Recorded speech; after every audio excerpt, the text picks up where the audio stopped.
We're three medical doctors, Dr. Niamh Lynch, I'm Dr. Maire and Dr. Doireann O'Leary. We're also friends. We have a very active group chat and we'd like to share some of those thoughts with you. This is No Scrubs. Today we're going to discuss GLP-1 agonists, and lots of you might be thinking, what's that? Well, that is a class of medication that people are now using to help weight loss. All over the world, there are wonderful results being recorded. People's lives are being changed by these medications, and there's a lot of noise around them as well. And we, like everybody else, we've discussed them the same as everybody else in the country, and we've discussed them at length in our group chat, and we decided it was a subject we wanted to tackle. And we decided, instead of talking about it, why not talk to people who actually live it? And Niamh, maybe this is the place for you to come in to explain the background of this particular episode. Sure. Thanks, MT. So, as some people may know, I'm on a GLP-1 agonist myself, and I have been for over a year now. And I went on it for medical reasons, because I was living with the disease of obesity, and I'd also developed some what we call comorbidities or other medical conditions that are associated with having obesity. So my blood pressure was beginning to go up, and my cholesterol was beginning to go up. And I tried for about a year to lose weight in the conventional way, which was eat less, move more. But the more we understand about the disease of obesity, the more we understand that it's not that simple. But I did try for a year to do it the conventional way with no success. And in fact, my weight continued to go up despite food tracking, calorie restricting, going to the gym 3 times a week. And eventually that led to a conversation with my GP, which led to a conversation with an endocrinologist, which led to me being prescribed Ozempic. And that can be a little bit of a lonely place when you start out because there is so much stigma around the medication and, the sort of perceived wisdom of society that is, weight is your fault and you need to somehow atone for that by, suffering somehow, that you have to do your penance by depriving yourself of food. Whereas when you're on a GLP-1 agonist, it makes it a lot easier to do the stuff you know you need to do, which is eat less and move more, because you're not constantly thinking about food and feeling hungry. So I, for a long time, felt like I was maybe the only doctor in the world who was also on this medication. But I discovered that a very dear colleague of mine, Dr. Cathy, who's a pediatric intensivist, was also on the medication. She shared a little bit of her story online. And I immediately texted her and was like, oh my God, it's so nice that there's somebody else out there who's in the same profession as me, and has walked the same walk. And I asked her if she wouldn't mind coming on this podcast, our No Scrubs podcast, to have a conversation with me about her journey. So we had a little bit of a chat, well, actually, a big bit of a chat about both of our journeys, mainly Cathy's, obviously. And I hope that people find it informative and also perhaps comforting, because what Cathy has felt, I'm sure, has been felt by hundreds of thousands of people around the world, probably millions, actually. Thank you very much, Cathy, for joining our podcast to talk about your journey. And I suppose we'll chat a bit about my journey as well with semaglutide, known by the tabloids and much beloved and bashed as Ozempic. So I suppose if you don't mind just telling us a little bit about yourself, first of all, what you do, where you work, what your amazing job is, because I think you're like a superhero. But anyway, just fill us in there on Cathy's life. Hi Niamh. I am a pediatrician by trade, but I am a specialist in children's intensive care and in critical care retrieval. So I basically work with a small group of colleagues who run a mobile intensive care, for better want of a better word. So if you have a child who's very unwell in Sligo Hospital or Kerry or Clonmel, my team will go down and stabilize that child and effectively start to give intensive care before they get to the intensive care, and then we'll bring them back safely by ambulance into Temple Street or Crumlin. Or if they needed a heart transplant or liver transplant, we would get them over to the UK for that treatment. So it's a great job. It's a very, every day is different. Which is not helpful when you also struggle with obesity and trying to manage a diet and Well, I'll tell you my memory. I remember you came down to us in Cork to collect those babies that were oh very sick with RSV. yeah. And we were just so happy to see you, and you were just so amazing and just so on the ball, and then it's tradition in our hospital to offer the team some sustenance. And I remember the sort of the team that were with you were delighted to get their sandwiches and their scones, and we brought them in and we fed them. And you were like, "No thanks, I'm doing keto." Mhm. And at that time, I was like, "Wow, she's got such willpower. That's amazing," you know? But obviously, I I didn't know what was going on in your life, or, the fact that this was just an ongoing sort of issue for you. Yeah. That's mad that you remember that. I'll never forget that day. I never forget opening the ambulance doors and one of the nurses going, "Hi lads, any chance you could put 2 on?" I know. Um, Yeah. yeah, I mean, I suppose we'll talk about this more, but throughout my career, I could almost pinpoint my career moments based on what diet I was on at the time, you know. Yeah.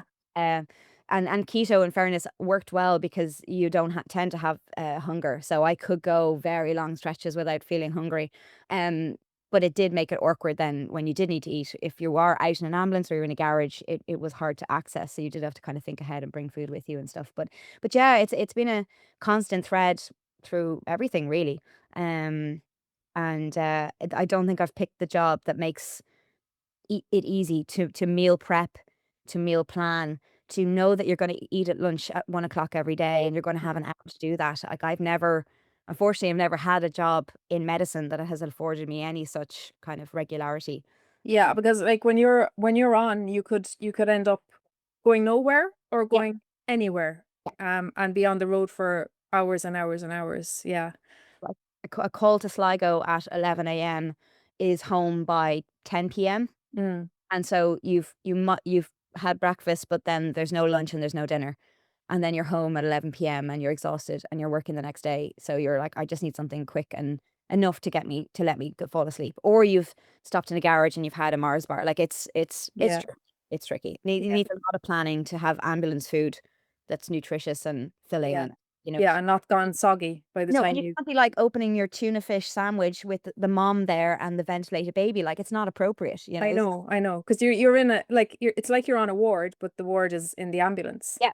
And they're Yeah. staring right at you, you know? Yeah. No, if you said you don't mind if I'm would I eat a protein bar? Yeah, sure, if I needed it. But in Yeah. general, I don't think it's that professional to be chowing down with a sick child in the ambulance, even though I think most parents understand that if you've been on the road for 7 hours, you do need to eat something.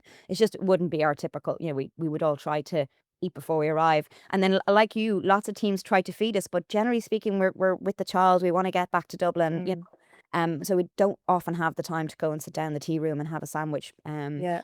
I also have to remember that because I'm so used to not eating, I have to remember that my team need to eat. I'm really Yeah. bad at forgetting that Yeah. my nurse aren't on keto. Yeah. I do need sustenance. That's interesting too. Yeah, I know. And like I remember, I mean, obviously years ago being a neonatal registrar and doing the neonatal transport, it was in its sort of infancy back then. And, going all over the country, and just the hunger was like, real, and exactly that, you can't really be snacking next to this critically ill baby and their parent. Like it's just exactly that. It just doesn't feel very professional. So you just put up with the rumbles, Yep. you know.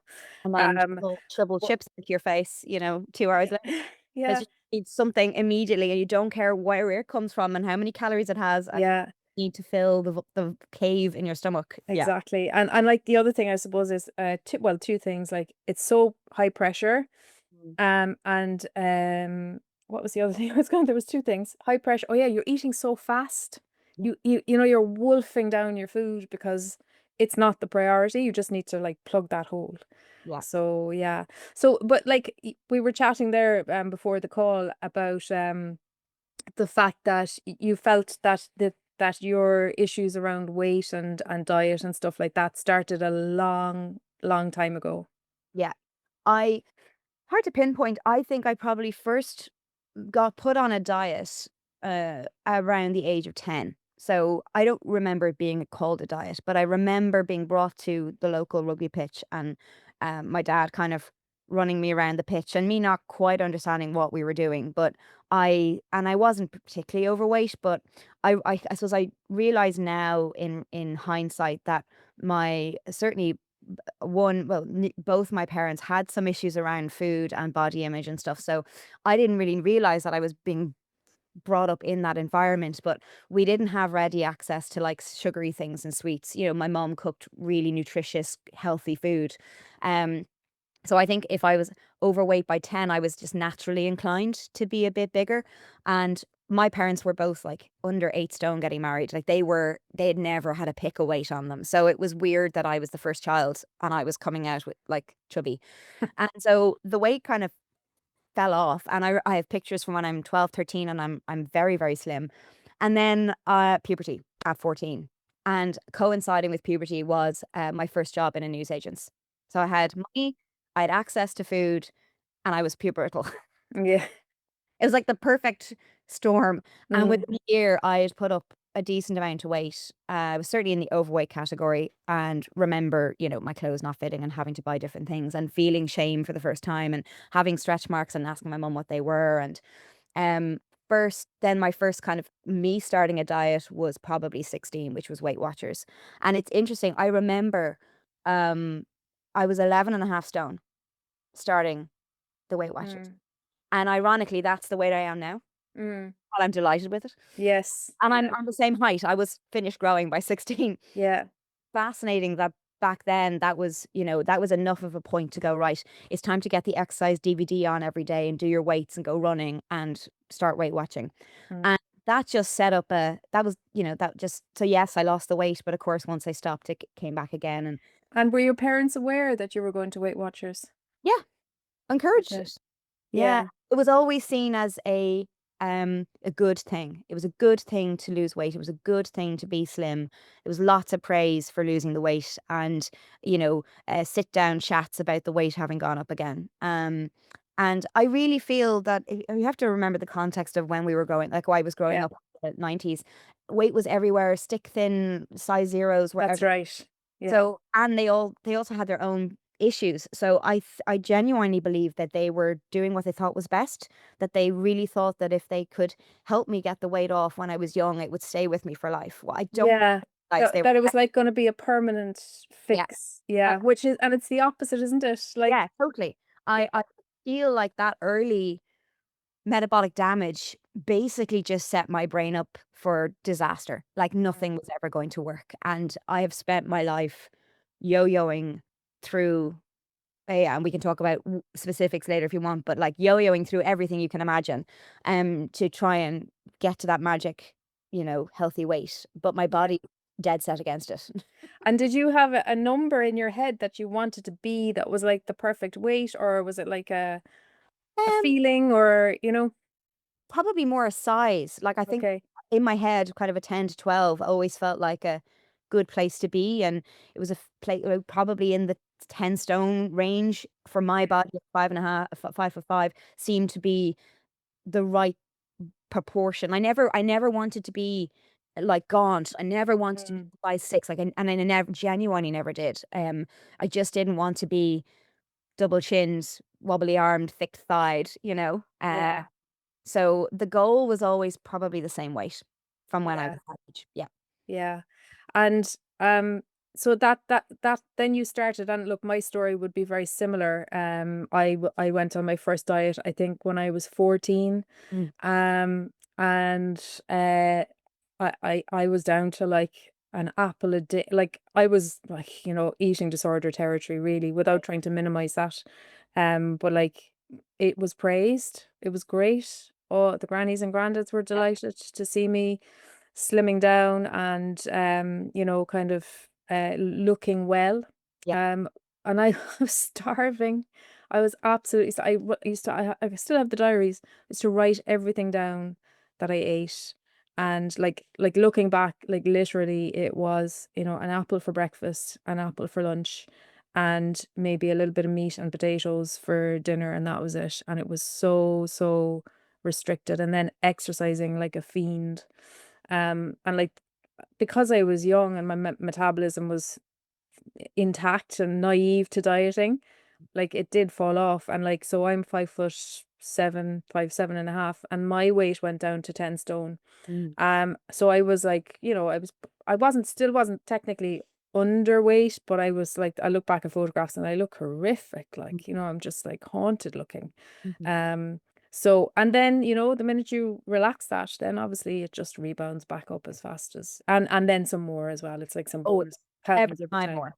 Every time more. Yeah. Um, and like I moved on to I did I don't know if you ever did lipotrim. No, what's that? Lipotrim was this disgusting, very low calorie diet, which was pharmacy approved. So like this is the thing, right? I went to a pharmacy every week and got weighed and got given my sachets of protein powder for the week.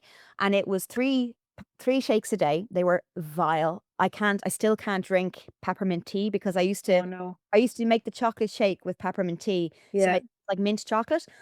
So for I did this in 2010. I was a SPR in Holles Street, and I was about 14 and a half stone at that stage. And I did 5 months of each shake was 350 calories. So 450 calories a day, three shakes a day. That was the only thing I ate. And you were neonatal SPR looking And after, this was the pharmacy approved diet. yeah. Full so I wasn't hungry, to be fair. Um, I used to now you're not going to believe this. Was thinking this last night as I was thinking about this talk. I used to put food in my mouth and chew it to get the sensation of chewing and spit it out again. Yeah. I used to do that too And on some of my diets. Yeah. I actually got a bit upset thinking about it yesterday. I forgot how bad it got. Mm. I would have my shake in the morning, and regularly on call, Niamh, I might forget to have the other two shakes because I was not hungry. And then I'd realize the next morning on handover, I haven't eaten in 24 hours. And by eating, I mean I haven't drunk a shake in 24 hours. So I lost 5 stone. I got down to my slimmest ever. It was like 9.5 stone when I stopped. And I was very slim. I wasn't underweight, but I was very slim. And I enjoyed it. But you have to actually refeed coming off those shakes. Like you have to do like a refeeding plan so you don't get actual refeeding syndrome. I mean, it was ridiculous. Mm. But it was all pharmacy approved. It was all like science And and did they manage your refeeding as well, or? yeah. And so yeah, it was all very carefully done and it all made scientific sense to me. And I was like, fine, these are recommended. There's scientific papers about very low calorie diets and being successful. Like I felt I was doing something that was, okay. Mm. And, uh, and of course, once I got back into eating and food, my brain just went mental. My brain was like, give me all the food, and Yeah. such a rebound. So I then moved to Mullingar for my second SPR year. And by the end of that year, I had regained most of that weight back. Very quickly, very, very quickly. Mm. Um, did another version of that, but not as bad. Lost another 3 stone. Went to Toronto for my fellowship and really had almost like a food desert because you're not paid a lot and you work every hour God gives you. Yeah. Fresh food is very expensive in Canada. The pay is terrible in Canada, isn't Yeah, it? the Like cash I was really salary. shocked when I went there. Yeah. Yeah. Um, gained 5 stone. 5 stone in a year. Yeah. Moved to Birmingham, got a trainer, went to Slimming World, lost it. Get like just exhausting. Mm. Utterly. Yeah, like, and I can see why you can measure your career in diets, Yeah. and it's so sad because you're so distinguished in your field and so respected nationally as, Cathy Gibbons, the rock star. And yet you look back and you say, oh yeah, I remember when I was doing that, I was on this diet, and when I was doing this, I was on that. And it's just, isn't it so sad that we feel that kind of pressure, number one, to lose weight, and number two, that it's only now that the science is actually catching up with us, and the disease of obesity that we've struggled with all our lives. Yeah. And I feel the same. Like looking back, and I say, God, like, I thought I was so fat then, and I really wasn't, or Yeah. you know, it's like, Yeah. it's horrible, isn't it? Yeah. And the the um the h- I just think about what I've done to my body, and the the hardest thing for me, listening to the the talk around GLP-1 agonists and really the back talk from society, if you like, in the comments and stuff, is always this idea of willpower. Oh, that's Mm. so simple. Eat less, move more. You lazy people making the lazy choice. If you just had willpower, I'm like, I ate nothing, no solid food for 5 months. I Mm. drank 3 shakes a day, disgusting shakes. You have like no idea. I am a pediatric intensivist. That takes willpower. I am not a lazy person. I am not a person who lacks willpower in any sense of the word.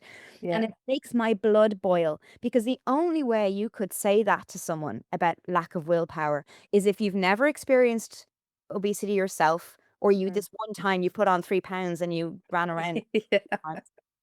But you do not know what you're talking about. And Mm. how dare you think that for 1 second you know what it feels like to be in my body? Mm. You don't. Like, in between all those diets was my fitness pal, was weighing everything I ate, was putting down my carb and protein and fat goals for the day, and looking at an apple and going, can I fit this in today? Like it has taken over such a portion of my life. Mm. For people to sit on their soapbox and go, oh, she just lacks willpower. What an Mm. easy thing to do, to take an injection. I'm like, I can't tell you how much of my life I've wasted Yeah. hating myself. Yeah. I'm sick of Yeah. it. I'm Yeah. absolutely sick of it. Yeah.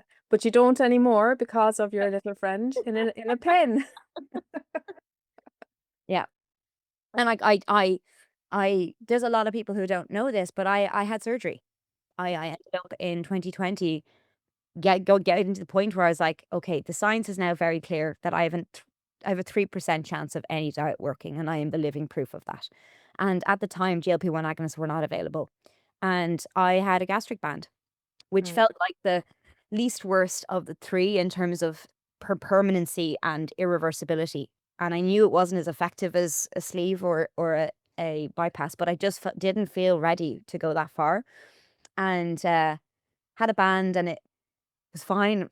Again, got it done on annual leave. Like, this is the Yeah. It's also secret, isn't it? I It's was like, I all was so ashamed yeah. having a gastric band. I couldn't take sick leave. I took 2 weeks of annual leave and told Yeah. people I was going on holiday, and had Yeah. surgery, major surgery that I recovered from on my own in my house, and didn't tell Yeah. my friends I had because I was so ashamed. Was Like, this before or during lockdown, Cathy? it was after the first lockdown, so it was in the summer break, Yeah. kind of August break of 2020, when things were lifted enough. Like, so I still had to do PCRs, and it was all very restricted, but Yeah. Um, and I took myself off to a cottage in West Cork for the second week to recover and learn how to eat with a band. And again, I ate mushy food, like liquid food for 4 weeks, mushy food for another 2 or 3, slowly learned to eat again. And again, like it worked for a time, and then it didn't. Uh, Mm. and the weight back went back on even more. And did anyone know you were having that surgery? Maybe one or two Yeah. people that I trusted to not Yeah. and to support it. And again, most people would mean well in what they said, but would say hurtful things. Mm. Um, Mm. or I would see the judgment, and I just didn't want to see it, you know. Yeah. And Um, like I hope that the conversation around obesity is going to change the more we learn about it.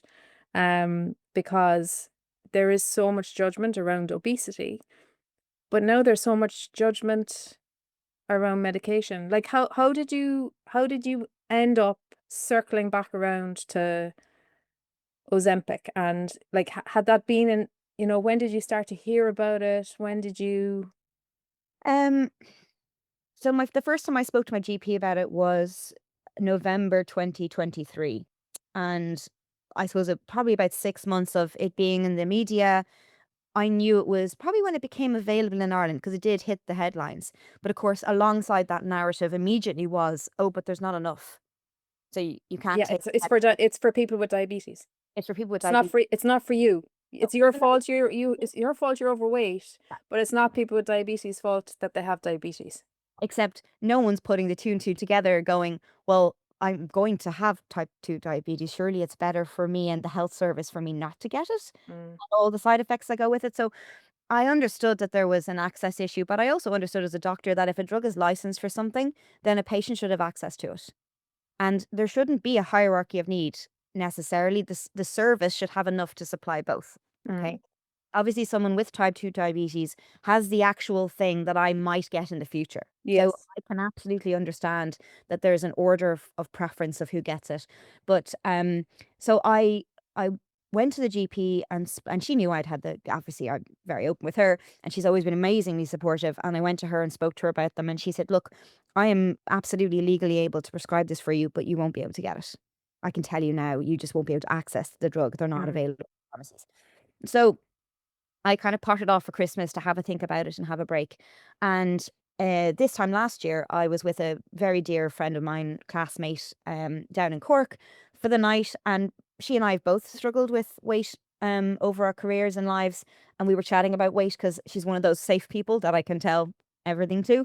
And we were talking about Ozempic. And she said, if you want to if you want to hear something, even if you decide not to go with it, incredibly positive about this, you should listen to this podcast. And it was a podcast with a guy called Dr. McCrotty on it, who runs a GP based weight loss clinic in Dublin. And Mick was a year ahead of us in college. He married a So girl. you kind of knew him a bit. Yeah, like he would, Yeah. we wouldn't know each other, but we would know of each other. And Yeah. I'm not sure he'd know me, but I knew him because yeah, he's a good guy. And so she said, "Look, it's 2.5 hours long, but so is the train from Cork to Dublin. Just put it in your ears and tell me what you think." Mm. And what she didn't tell me was to bring Kleenex because I spent I spent 2.5 hours on the train crying Oh no. like ugly crying Yes. into this podcast. I don't know if we can link show notes, but it was well, like actually life-changing podcast because it was the first time I'd ever heard a doctor speak about obesity in a way that was entirely compassionate from Mm. a medical Yes. standpoint. Yeah. Like he spoke about it being a metabolic disorder, all the things I knew, but I'd never heard come out of the mouth of a doctor, which Mm. people don't realize, but that gives it validity Yeah.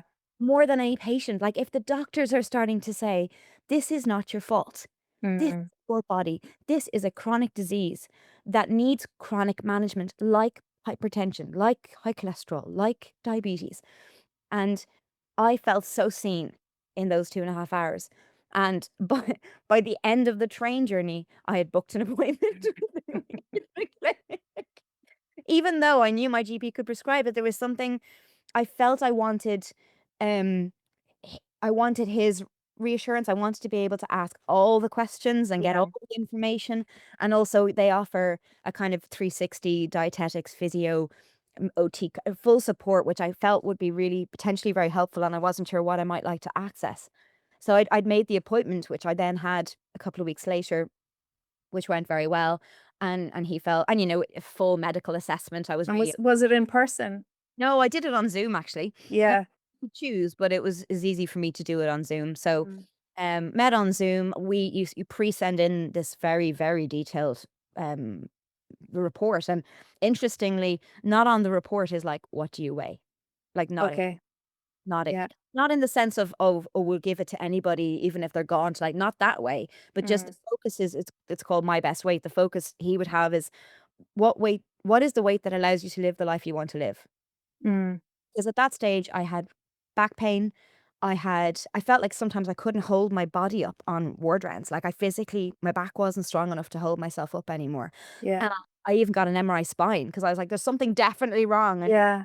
completely normal.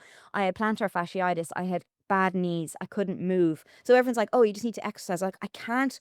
It hurts to move. And I was paying a physio €80 a week to stick needles in my knees. And at one point I just said, you know what? I'm going to stop this because we both know that the reason that I'm in this much pain is because I weigh this much and I Mm. will fix the weight. And if the Yeah. joint problems are still there, I will come back to you. And Mm. they're all gone. Niamh. Yeah. My back doesn't hurt. My knees don't hurt. My plantar fasciitis is gone. I'm out there walking. I'm looking at the beautiful blue sky. I will be out there going for a walk because I like moving my body. I just couldn't Mm. It doesn't hurt anymore. hurt anymore. And so Yeah. that was what the conversation was around. The conversation was around, what would you like to do that you can't currently do? I said, I can't go for a hike with my nephews. Mm.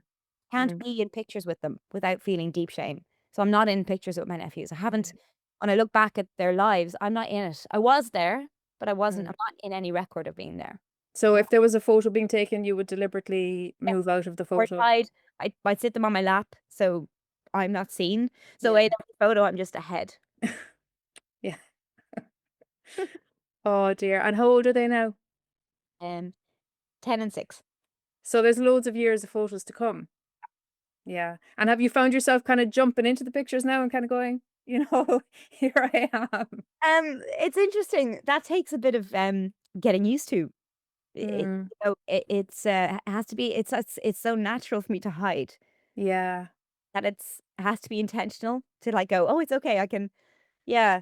And I look back at the pictures from Christmas and go, oh, that's cool. You know. Yes. Yeah. Yeah. And you're not looking at it going, oh my God, look at the state of me. You're looking at it going, that's a nice memory. Yeah. Yeah. Yeah. Sorry. It's I know, but like I feel it because I've felt those emotions myself, and I think it's when you start to talk about it with somebody who's kind of been there and shared a little bit of the same journey, and I was lucky, Cathy, that the GLP-1 agonist came along when they did for me, because what was happening to me was, I think, perimenopause. okay. So I had you know yo-yoed up and down with my weight, but always managed to stay in the overweight category, apart from after when the babies were small and I put on a lot of weight after they were born. But I always managed to get back down into, like, the kind of overweight BMI. And then the hormones started to go a bit crazy, and like literally weight would come on. It felt like overnight. And then I was creeping up, creeping up, creeping up, and same, my feet were sore, my ankles were sore, my knees were sore, my back was sore, my head was sore. It was just like, what the heck is happening? And then went on a kind of a diet and exercise regime for about a year, trying to get my weight down, and it just kept going up. And I was like, what the hell is happening here? I haven't changed what I'm eating, maybe I must have. I don't know. Um, and then kind of going to the GP, and like she was like, your blood pressure is really high, your cholesterol is really high, you're obese, and like that's the sort of the language, you're obese, as opposed to you Yeah. have obesity, but I mean that language is still out there, and that's okay. Like, I'm happy to say I was obese, and I don't feel uncomfortable with the word, but some people do. But like, you have to lose weight, and I was like, but I'm trying really hard. And then the next week I was up another 3 kilos, and I was like, this is getting really, really out of hand. And having gone from being, an overweight child to, you know, overweight all my life, apart from the times when I was like dieting really severely, and then kind of going the way that my ancestors went. Like, looking back at photographs of my great grandmother, and like, this was a woman whose parents survived the famine, right? So you want to talk about epigenetics, and like, you know, in the early 1920s, she was obese, and like, they talk about, the food environment and all of that. No, this wasn't food environment. This was genetics. And I knew that was my sort of destiny as well. And I was lucky that by the time I had reached that point of despair, real despair and real pain and real physical discomfort, the GLP-1 agonists were actually an option for me. So that was a year ago. So I was lucky in a way to have been spared what you went through, but I certainly had about 3 years of really not wanting to be in photographs or videos, or, kind of just being embarrassed by myself, and again, that sort of judgment, like, oh God, your one has really let herself go. It's like, Yeah. You'd be so it's the freaking. opposite of letting yourself go. I'm trying so hard, and yet you're sitting there judging me with your fast metabolism. Do you know what I mean? But Yeah. so I felt really, really lucky that I just hit the right kind of groups of people, in that I suppose we're lucky in what we do as well, Cathy, in that we can access medical professionals maybe a little bit more easily. But being able to go to my endocrinology colleague and say, I'm not winning here. I really feel really, but really bad. I feel really sick. Mm. And being able to access the meds. Now, that said, though, I still had to do the walk of shame in the pharmacy. Yeah. Still do it Um, every week. hmm? Still do it every week. Yeah, and it's like, you go in and you're like, I'm here for my prescription, and they're like, you know, you do realize, that this is priority for people with diabetes, and then like I remember the first time I went to collect my prescription and getting like the sort of getting the sort of grilling. No, I don't. No, to be fair, no, I have a great pharmacy and I don't get that anymore. I just get my medications and that's it. But the first time in a different pharmacy when I went to collect it, they were like the guy came out and had like a full row with me and was like, like not even in that little private room that they take you into. And eventually I had to say, look, this is my HbA1c, like was elevated. And he was like, okay, okay, fine. And it was like in front of everybody, like it was just, oh my God, I'll never forget it. And my heart was in my mouth and I was like, I'm actually not going to get this medication that I need for my health. He's standing there, he's not going to give it to me. And I don't know whether he was having a bad day or he was I don't know. But it was just like, it was hot. That was probably the worst part of starting it. And then after that, like I got into the car and my hands were shaking, but I had it, you know. But having to go through that in the middle of a busy pharmacy was like, a bit unusual. It's not even that, Niamh. It's the GPs that even now refuse to prescribe it for their patients Yeah. because they morally don't agree with it. Oh, we don't do that here. Yeah. Here's an exercise plan. I'm like, hang on a second. This is in the national treatment guidelines for obesity. This is recognized, scientifically proven treatment. And Mm, you're using your own personal beliefs around obesity to deprive your patient of potentially life-saving medication. So whether it's the pharmacies in the beginning and now actively our own profession acting as gatekeepers, but not because it's of risks or benefits, but because their moral compass has decided you don't deserve this medication. I'm like, it's on the national plan. You don't get to decide. It's like saying, "Oh, I don't prescribe that antihypertensive because I morally disagree with it." mm, You don't get to do that. But no. at the very least, you need to signpost where your patient can access it. Yeah. You've decided as a practice, we don't do that kind of thing here. You have to say, but you are entitled to it, and here's a colleague across the road who will give it to you. Mm, Website, or here's a clinic.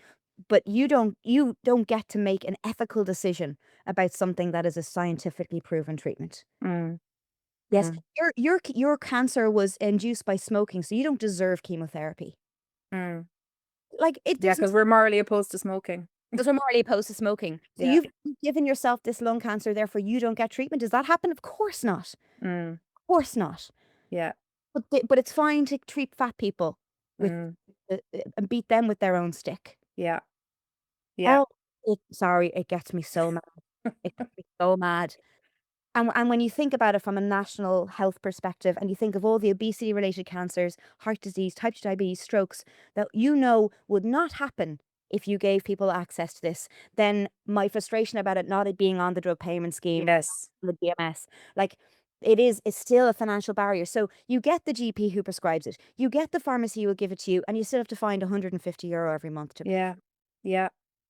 It is expensive, like, I mean, if you multiply whatever 150 by 12, I'm not great at maths, but it's, a lot. But like, I've just factored it into my life. I'm eating less, so I'm spending less on food. No takeaways, very little alcohol. Yeah, Yeah, yeah. and actually, even taxis for the night out where I no longer drink, like, it does add You up. can drive, yeah. If you go back and look through your month of spending and compare it to this time, like, with this time last year, I wasn't on it, my food spend or my, social engagement spend easily would reach the threshold of 100. Yeah. I find that too, like, that I don't drink as much at all. I don't feel the need for it. And I think before I would have alcohol when I went out almost like a social crutch because I was embarrassed about my body. So I'd drink so that I wouldn't be thinking about it, not like not get locked or anything like that, but like, I wouldn't drive so I could have a drink so that I wouldn't feel bad about myself. Whereas now I'm very happy to go out and not have any alcohol, have a great time and drive home. And you're right, you're not spending the money on the taxis then, so, you know, it's yeah, and I think the weird thing about it, and we're going to talk about anhedonia in a minute. I love that word. Good word. Um, but I don't find the need. I find that I've l- very much lost the need for external gratification systems. Like my brain is quieter in general. Like I haven't bought anything off Amazon. I've bought nothing on impulse, I would say in about 6 months. That's really interesting. I probably haven't either, actually. Yeah. Like nothing has been bought. Yeah, I haven't impulse bought anything. I haven't bought anything to make myself feel better or make myself smile. Mm. When I'm buying clothes, I think about them because well they fit better anyway, right? But I can think about them and I can see them in a shop and go home and think, do I really want that? And then go back or like it's really changed how I consume everything, not just alcohol, not just food, Yeah. everything I consume. And I wonder, like, I like if you think about it, like, that's kind of a bit of a disaster for capitalism, really, isn't it? Yeah.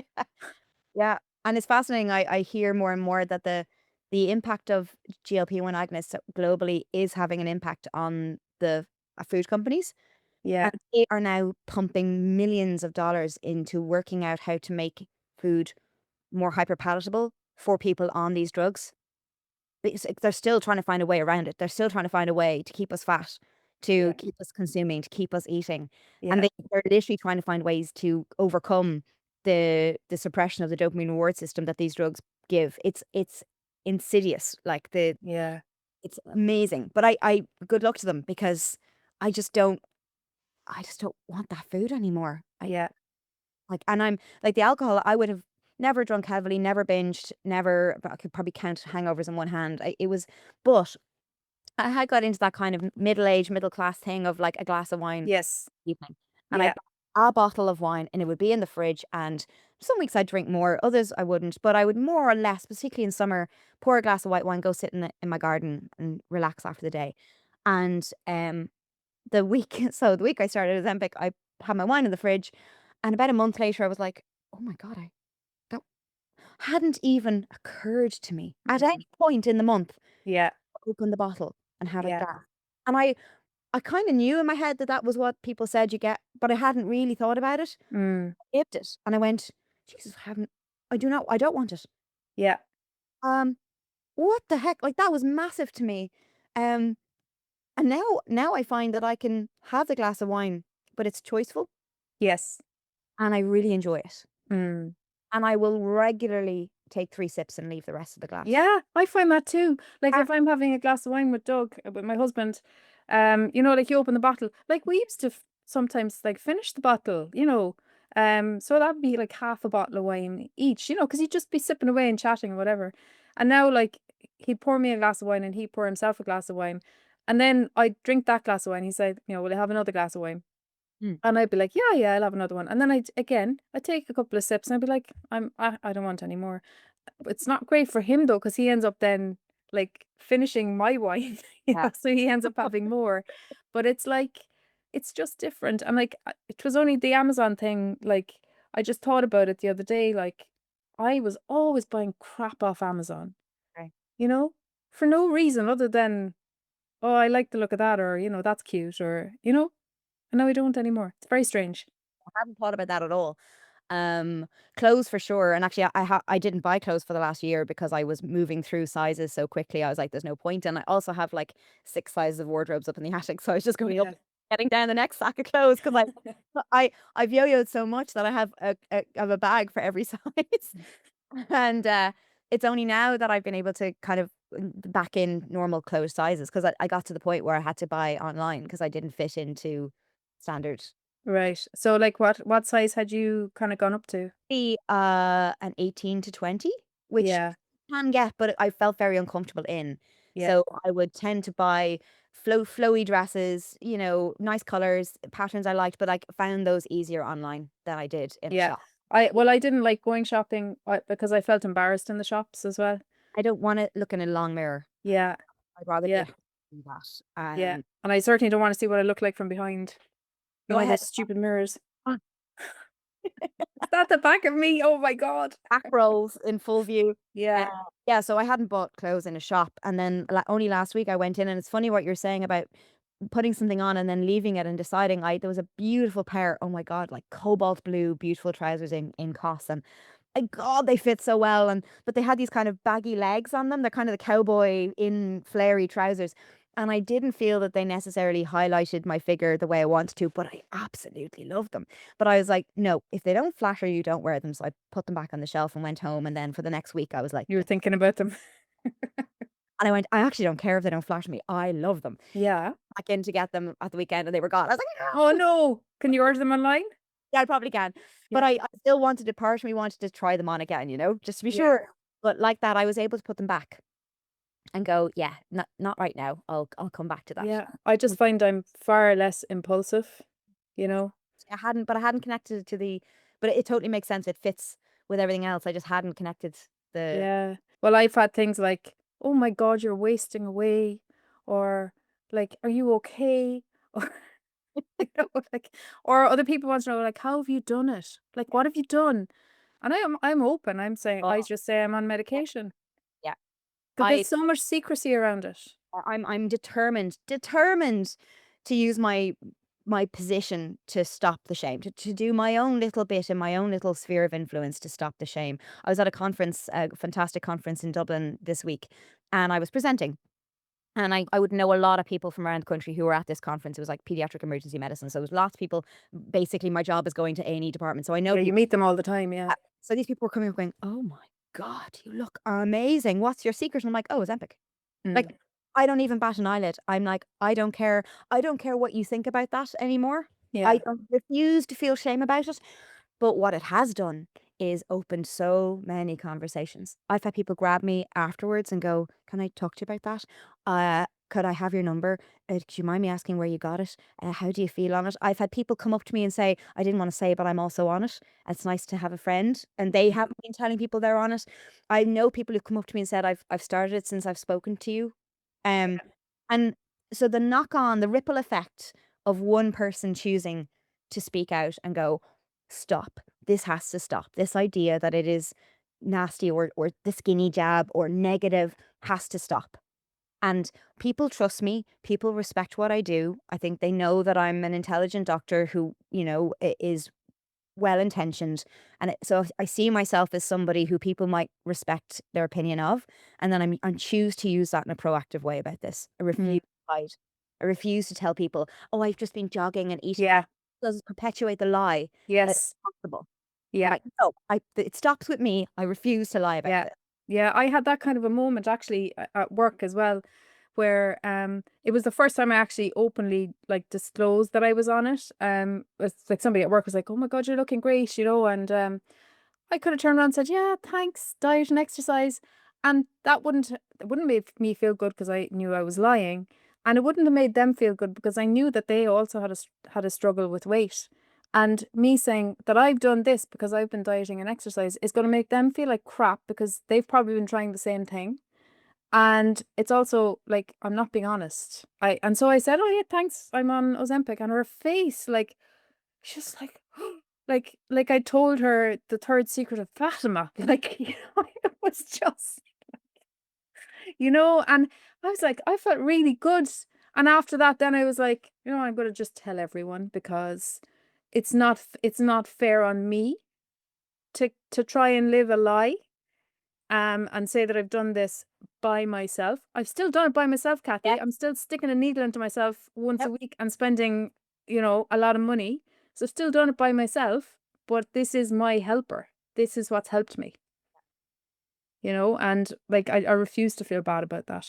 No, and when I see the face, like, and when I say the face, I mean the kind of, oh, I instantly judgment, but they're trying to hide that they're judging. And bless them, they're trying. It fails, but Mm. I then choose to use the medical model. I say it is a disease of obesity. It is no different than hypertension or hypercholesterolemia, where you would prescribe your patient a lipid, Statin. statin or a beta blocker or an ACE inhibitor. And alongside that, they would choose to eat healthier and move more. But the medication helps. I was like, this is the exact same thing. Yes, I don't stick a needle into myself once a week and then go and eat shit for a week. exactly. I don't feel very hungry. I have to be choiceful about what I put in my body. And I will always go, okay, where's my protein coming from today? And I'm not weighing it, I'm not calorie counting, but I'm going, okay, Greek yogurt, cool. And I'll have some chicken and I'll choose the fish and then I'll have some vegetables and fruit. And yes, and yes, I can still choose to have a donut. But I will just one mouthful of that and then go, that was lovely. Yes. And check the rest of it in the bin. Yeah. I won't buy a bag of them. I'll have, Yeah. because you're allowed to have nice You things. can eat what you want. That's the thing. I want, but I just eat less of it, and Yeah. I prioritize things that are gonna fuel my body. It has allowed me to see food for the first time, instead of the reward for a hard day's work, as something that fuels my body for what I Mm. need. Yeah. Which is probably what most people who don't have the disease will Yes. feel, Exactly. Exactly. and they can't understand what the reality is when that's not what food is for you, when food is a constant whirring noise about what's next, and I've worked hard, I need something. When it becomes, "What do I need in my body to get me through the next shift?" And I can be choiceful and not pressured about that. That is empowering. But I think all the GLP-1 agonists do is reset to what normal feels like for everyone Yeah. else. Yeah. Why should I be denied that chance Mm. to Mm. develop a healthy relationship with food? Yeah. Who are you to tell me I don't get to do that? Mm. Mm. So you can take your opinion, you can go away with it, and I Mm. won't judge you for it, but I kind of will. But we'll Yeah. still. But But I find that, yeah, it's like the people who don't have overweight or obesity, and if they find out, that's it. There's the judge. There is that glimmer across the face, of like, oh. But I do find when I tell my colleagues and friends who have overweight or obesity about it, they immediately want to know more. They're not judging because they know what it's like. Mhm. And unless you know what it's like, then you don't really get to say anything really, you know? Or certainly not out loud. You can say it in your head, but don't say it to my face. I got a voice note from a friend the other day, and she's someone I've known for a few years, and she has, again, I suspect, a similar history to me in terms of weight. And she voice noted me, and she was like, "Kath, just to tell you, I just left the pharmacy with my first dose of Monjouro." And like again, like it was like, but I could sense the excitement, I could sense Mm. the nervousness, all the things I felt about it. Yeah, But she knew that I was on it because I've been very open about it, and I was someone she felt she could come to tell me she was yeah, starting. And I was, y like, straight back going, "Oh, I'm so excited for you. yeah, Here's some of my top tips for starting it, and if you have any concerns or questions and you just wanna talk about it, this is a safe space, you can ask yeah, any." And, like, that is such a wonderful f place to be, in yes, a position of openness and connection and being a genuine support to someone, so that people know there's a network of people they can come to exactly. Yeah, when they're not sure if the way they're feeling is the way they're supposed to. yes. Like, are these sulfur burps normal? What is this heartburn?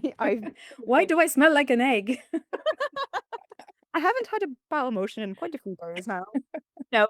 Yeah, it's nice to think you can offer something that way. Mm. And I think, because I remember like starting out and starting on a teeny tiny dose and just working up very slowly. But being like, I was so scared, like I was so nervous when I was doing my first injection, and the needle is so tiny. It's very. I actually ended up stabbing myself in the finger. Like, I mean, a pediatrician who's cannulated the tiniest veins, and I can't even take the lid off a flipping thing of Ozempic because my hands were shaking so Right. much. And it was like I was. But the very first thing on that tiny dose was the noise just stopped. I was like, stop. Because I was on call that weekend and I came home, and normally, like, I would go straight to the fridge, straight to the fridge. What can I eat? What can I eat? I'm starving.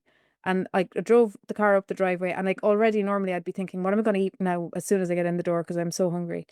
And I remember parking the car and I was like, uh, oh, like I haven't thought about food on the way home from the hospital, and I've just thought now. I've just remembered that the first thing I thought was, oh, the Ozempic is in the fridge. I didn't think about anything else, and it was just so weird.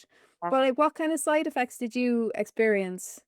Um, it's funny what you're saying about food noise, because I had read about this magical silencing of food noise, but I do think food noise to each person is quite different. Mm, I don't think I know what your food noise sounds like, yeah. what mine sounds like.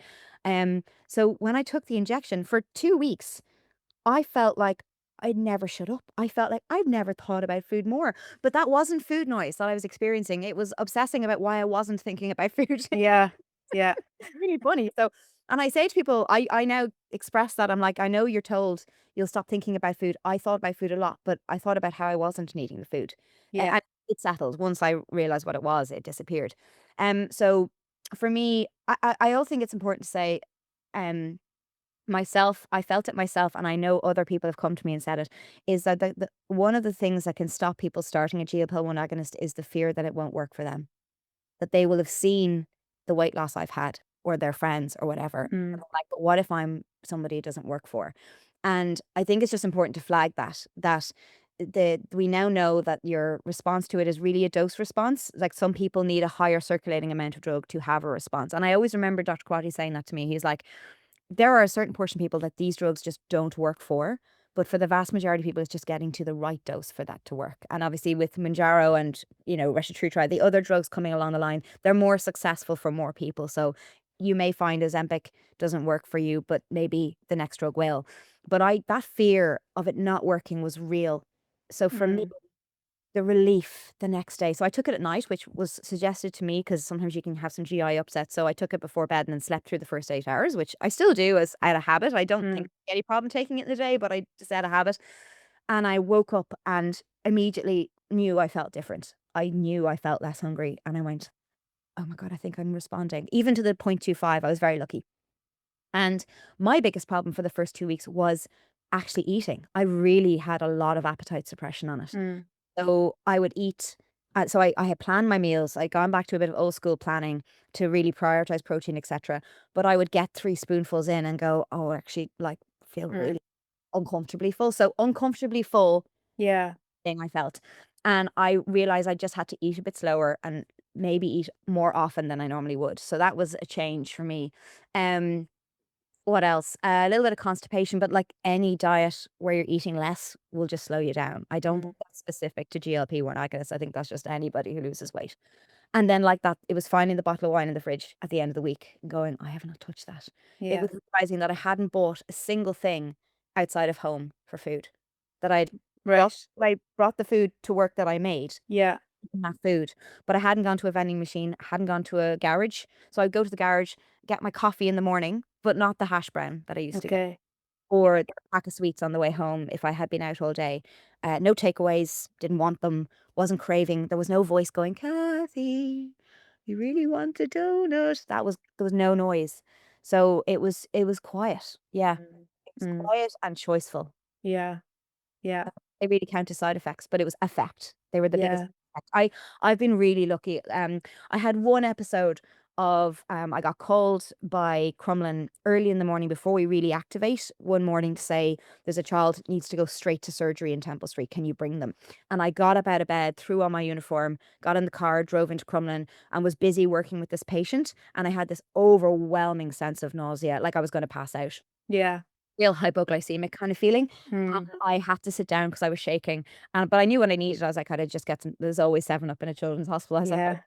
7 Up. So they got me that and I had it and I was fine. And I thought that's because I had an adrenaline surge Yes. And coming, no food in your system. and it's early and my cortisol levels are still high. And so I could medically frame it. And Yes. but that's once in a year. Well, Yeah. um Yeah. since. Yeah. But it did make me put a protein bar in my work bag. So I always Yes. have a protein bar in my work bag. If I Yeah. feel like that, I'm Just in case life takes over and you don't have if I time to. know Yeah. exactly. So that was one thing. But I mean, if that's the only side effect for Mm. everything else I've gained, I will happily take it. And you know the way, like in the media, there's a bit of scaremongering around sort of serious side effects of Ozempic and stuff, or well, GLP-1 agonists, so like pancreatitis, cholecystitis, um, blindness, all of those kind of things. Um, did you think about those? Because I know I didn't. I mean, I didn't, like, I kind of made a measured judgment, and I kind of felt like I went and looked at the literature and saw, okay, the risk of this is X%, the risk of that is Y%. I'm gonna proceed with my choice. But if you were, not medically minded, and you were to read these kind of headlines and stuff like that, it could influence your decision, couldn't it, really? Because of course the headlines they're trying to sell papers, right? Yeah. They're finding they are finding the needle in the haystack, the rare side effect, and they're finding the person whose life unfortunately has not gone well because they made a choice to take this medication, and they are not putting alongside it the denominator, the number of people who are on it and have not had that. So I did uh do a lot of I it's funny, doing my research has such different connotations to it from a medical, and like it's Yeah. very widespread. Like people are like, I did my research and I'm an anti-vaxxer. I'm like, well then you didn't do the research. Yeah. Yeah. But I did my research. I actually did the actual scientific research. Yeah. There's also, and again, if you're not a doctor and you're listening to this, there's a book called The Magic Pill. Johann Hari, phenomenal book. A journalist, not medical, who was thinking about using a GLP-1 agonist and decided, you know what, I'm going to use this as a gateway into deep level research. And he met the makers, Eli Lilly, and he absolutely goes into deep depth of the risk benefit, and he weighs up and he goes through the pancreatitis risk and the kidney stones and the gallstone risk and the thyroid carcinoma, goes through everything and puts it in layman's terms, but does it correctly and uses the science. And it's a wonderful, even an audiobook if you're someone thinking Mm. about this going, I really want to feel like I know what I'm getting myself into. The bottom line for me was those side effects by and large are very, very, they, yes, something may have twice the risk, but the actual risk of you getting the thing in the first place is point something something percent. So, like the medullary thyroid carcinoma, if you don't have a Mm. family history, it was like 0.01%. So you're twice as likely on a GLP. So that's 0.02%. Mm. Mm. Versus, we know from the evidence that if I maintained my obesity into my 50s, 60s, I could tell you that I was 40% likely to have a heart attack, stroke, an obesity related cancer, or type 2 diabetes. Mm. So there's a 40% risk of this happening, life changing, negative, Because of obesity. because of obesity, or 0.02% risk of a thyroid carcinoma that I have no family history of. So Mm. when I weighed up the balance, and BMI is important here. So the reason we shouldn't be using it with a BMI, as a starting BMI of 25 is because your benefit, Yes. your risk of getting a stroke, heart attack is very, very low. Then the risk balance is much closer. Then if you happen to be that one unfortunate person who gets gastric paresis or who gets pancreatitis from it, your risk of getting a stroke or heart attack from your weight was tiny. Mm. So now the really wasn't the benefit of using the drug. Whereas if your risk is like mine was, my BMI was 37, Eve, I was nearly like off the top of the scale. th- Mm. My benefits far outweigh the risk. So I Mm. have made peace with that. I made peace with the chance I could get pancreatitis or get a gallstone or have a major side effect, because I was happy that even if that happened, it was worth, for me, it was worth the risk. Mm. It's a personal decision. I Yeah. cannot answer for anyone else. All Yeah. I can say is I could see my future like you. In my family, there is weight issues, there is heart disease, stroke, cancer, dementia, and type 2 diabetes. That Mm. my path was laid before me, Yeah. and my Yeah. body suggested that metabolically that's where I was headed. Yes. Yeah. It didn't feel risky to me. Yeah, same, exactly the same. Just like like you talked about the writing on the genetic wall when we talked the last time. Like that was I could see it there. It was like it was like an ad. It was like your future is here. Yep. This is your future, and it's like being on a train track. Mm. And you know the way on train tracks you can switch lanes or you can switch tracks, and I felt like my train track was going that way, and Ozempic allowed me to switch tracks and allowed me to move better, eat better, go to the gym. And I suppose the other thing, like that factor, I'm delighted to go to the gym now. I was mortified to go to the gym before because I was at the gym and I was doing what everybody else in the gym was doing, but I was getting bigger. And I was like, they must, and they probably weren't, but I felt like I was being judged. So it has allowed me to sort of switch tracks onto a healthier life without without a mass, I wouldn't have been able to do that. Like I was on a runaway train and then all of a sudden I was in control again. And that's what it did for me, you know? And I know I have to be on it for life. Yeah, that's the other And thing that gets a lot of media. Like, oh, yeah, all the weight went back on. I'm like, yeah, because you stopped the Like, that's like saying I stopped my blood pressure medication, my blood pressure went back up. I'm like, precisely. You're not, Mm. you don't have the active medication anymore. So your body and your brain is going to divert to where it always wants to be. Yeah. And And that was, isn't it weird that our brains, like our bodies and brains hate us so much that yeah, they want us to yeah. be. But it's And genetics and it's hormones and it's all that. it's it's your central nervous system having this sense of where your body weight should be, and the GLP-1 agonists allowing it to go, oh, okay, it's okay to be this weight, so we don't Mm. have to store every calorie up. Like, I had gotten to the point, Niamh, where if I was to weigh my food, which I had done, if I ate more than 1,000 calories a day, I gained weight. That's where my metabolic set point had come down to. Yeah. That anything over 1,000 calories, which is restrictive, was weight gain for me. Do I you do think do like, you think if you went back to your 10-year-old self, right? And this is for, I suppose, for parents, who may be noticing that their child is gaining weight and stuff. Do you think if you went back to your 10-year-old self and you'd never been put on a diet, that any of this would have happened?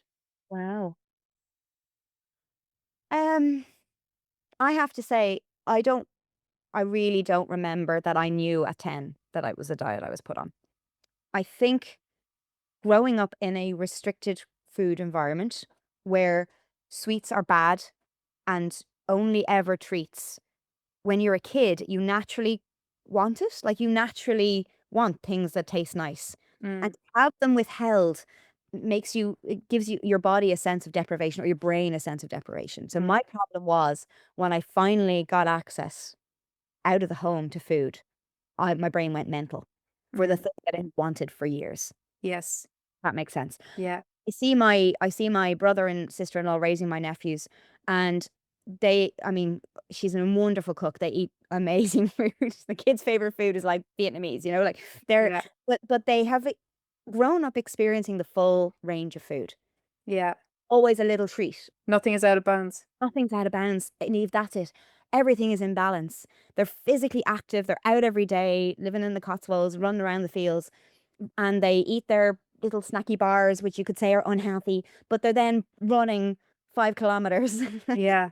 They're fit as fiddles. They're skinny and healthy and ripped. And like, my nephew's 10 and swimming. Like, he's got a body. Like, Yeah. he eats everything. He eats more by 12 o'clock than I would eat in a day. Yeah. Yeah. I'm looking at him going, he's a human furnace. He's always hot. I Yes. I I have a negative metabolism. Like, I am You always feel cold. Yeah. I'm sitting under a heated blanket right now because Yeah. I find it very hard to get warm. And I would put my hands on his back and it cools him down and it warms me up. Right. He's a living embodiment of healthy metabolism. Yeah. And he would have something treaty every Mm. day. But it's all in balance. And do you think then maybe that Weight Watchers, that when you joined the Weight Watchers at 16, that maybe. I think that's where I think the metabolic issue was established by then, but then this calorie restriction, the Mm. fasting, and then not understanding that once you stop the diet, your body is going to want to regain and get back to where it was. But also the shame that's associated with Weight Watchers, the getting on the scales. Like, I Yeah. did Slim, I did Slimming World, I did it all. But Yeah. this idea of like sinful foods, Yeah. Oh, that's Living World, the sins. Oh my God. Yeah. sin, yeah, like mashed potato or Banana. for God's sake, this constant. But like what I found so hard about Slimming World is, they were talking about the bananas, right? And you can't mash the banana. I'm like, my mouth is mashing the banana for God's sake. But like, sitting in a room full of people, and you don't want to declare that you're a doctor, right, in these situations. But like, to me, that was like, this is this is ridiculous. Like, this is just so. But I couldn't say, well, I'm a doctor, and that doesn't make any sense, because, but like, it doesn't make any sense to any rational human. That and then calling them sins and saying, "Oh no, it's not sins as in SIN, it's synergies." Yeah, It's just like flip off, so you know? Yeah. But yeah, I don't know. Anyway, like, but I'll never, thank God, never ever ever ever have to go into one of those community halls and sit in a hard plastic seat and take my shoes off and go to the toilet to make sure my bladder's empty and hopefully have a poo in the morning so I'm a bit lighter. Yep. I will never have to do that again. you know? And that is such a relief, Yeah. because I have a medical condition thanks to my epigenetics and my genetics, and now I can treat it. And I never have to be judged. And like the thing is like, okay, you're in a room full of other people who have the same problem. So they're not judging you. But the person who's weighing you has usually done it successfully and maintained it, they're that like little 5 or 10% that have successfully managed to keep weight off over the years, and they're judging, because this is their career. This is their, their livelihood is to keep you coming back and praising you to the high when you're losing the weight, and then, disappointed face, sad face, when you're, Yeah. yeah. Goes back. It's funny. You were just saying that. I was just thinking about like not the Biggest Loser, the Operation Transformation. Like this has gone national. This, Mm, shared shaming of people who are yeah. trying to lose weight, Yeah. And then, so RT go from Operation Transformation, which we're all supposed to sign up to in our communities and work, so we can all be super shameful all the time of how awfully fat we are. And then they stop that because of public, outcry of like, this is really not okay anymore. And then Ozempic comes in, and then they have this opportunity to share the science and a balanced representation. No, no, no, no, no. We're going to make a two-parter called the skinny jab, and we're basing at everyone. We're going to shame them all over again Yeah. with the same person at the head of it. Mm. And and my mind is like, are you I think there was such an opportunity to work with the Department of Health, to work with Donal O'Shea Yeah, because he was in it, but like for 2 minutes. 2 seconds. But Yeah. no, let's go back to the girl who got it for 6 weeks of weight loss for her wedding, who represents a tiny proportion of people who are Yeah. using it. And let's not focus on someone whose life has been transformed. Yeah. Think- Or let me show you how easy it is to lie online and get it, But the thing is that that's partly on the person who's lying too. You know what I mean? But and like I think putting all the emphasis on the people who just want to lose a few pounds and saying, well, this is the easy way out, this is the lazy way out, la la la. But that permeated through the whole program. Like I watched it, but like I watched it as kind of rage watch, you know? Firing pens at the Yeah, and I was like, for God's sake, and then I'd pause it and I'd have a little rant, and then I'd go deep breaths. Okay, I'll watch it again. And then I think they had something similar on Channel 4, but I didn't watch it. No, I didn't watch it, but also it was called The Skinny Jab or something very similar, and it took the exact same line. It's like Right. they shared notes. It was Okay. it was about how you can get it on the black market. It was about the side effects and the people who've had, but and yes, there was a token obese person who's lost weight with it, but the there was such an opportunity to do it right and Yeah. actually end the shame and inform the public and give a balanced, always balanced, and yet mention that it can be a drug of abuse like any drug could be, but make that an appendix to the Yeah. primary focus, which is how these are changing people's lives for the better. Yeah. And they went, you know what? What's going to sell papers? What's going to sell headlines? Sensationalism. Mm. Like the Daily Mail that will put up. I went blind from my GLP-1. Like that's the headline. No one wants to read how the fat person got skinny and got their life back. That's boring. And they don't deserve it either, Cathy, Yeah, because they made themselves fat. yeah, and they should have just eaten less and moved more like everyone else does. Yeah. And like how many times have you and I done that over our lives? You know? I've done it like multiple times, you know, um, and then, had the sort of plaudits of, oh, well done, you look brilliant and la la la. And then the sort of, you know, okay, oh yeah, sure, look at her, look, she's let herself go again, you know. Like it's my fault, and it's like it is such a relief to know that it's not our fault, right? That's why I was crying on the train that day. It was so deeply healing for parts of me that hold so much shame Yeah, to yeah, hear someone say, it's not your fault. Do you know what it reminds me of is that, Good Will Hunting in that scene with Matt Damon and Robin Williams where he's talking about the abuse he experienced as a child and Robin Williams is going, it's not your fault. yeah, Not your yeah, fault. It's like yeah, cry. That's what it felt like. yes, yeah, It is what it felt like. It felt like a release for so many younger parts that held mm, shame over my yeah, weight. yeah, yeah, yeah, Someone, even down my AirPods from a podcast that was 2 years old, to hear someone say, "Not your fault," yeah, yeah, yeah, even if I never went on the GLP-1 agonist, it was yeah. so to hear that. Exactly. And I found that too when the conversation started to shift towards the medical model.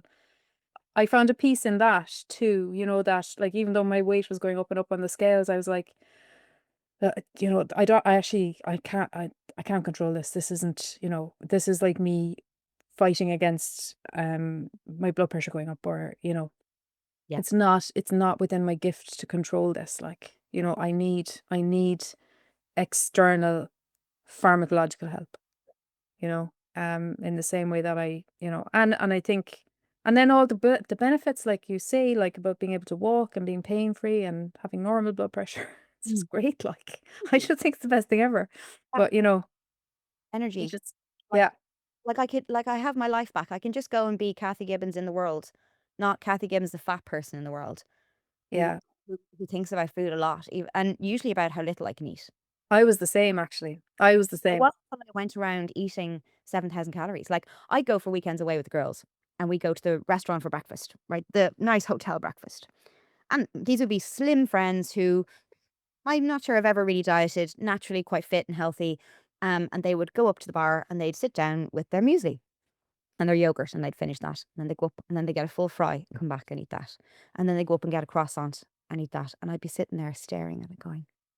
So I would have had like a scoop of yogurt and 3 raspberries and maybe half a slice of toast. And that would be a big breakfast for me. Yeah. They're looking at me and I'm sure I'm in my head, like I could be wrong. I'm thinking they're thinking she's eating less because we're judging her for being fat, you know? No, no, this Yeah. is genuinely a big breakfast for me. Yeah.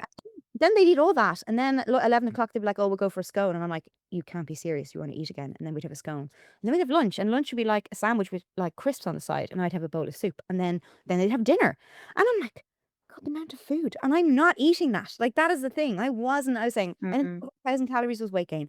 4 years, I have not been able to eat like a normal person. Yeah. Yeah. Usually about how little I can eat. Yeah. I finally feel not afraid anymore. Mm. I Basic day and go for breakfast. yeah.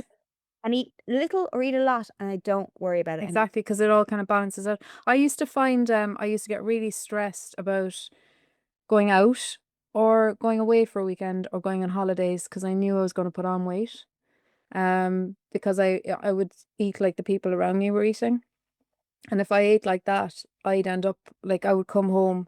Like if I went out for a night out, I would think, okay, if I eat this now, then I'm gonna have to really like restrict my calories tomorrow because otherwise I'm gonna end up a kilo heavier by the end of the week. It would just and it just ruined like social occasions, family events, because that was always there in the back of my mind. And then, like you say, looking at everybody else chowing down, and you're like, what's wrong with me? Like, why?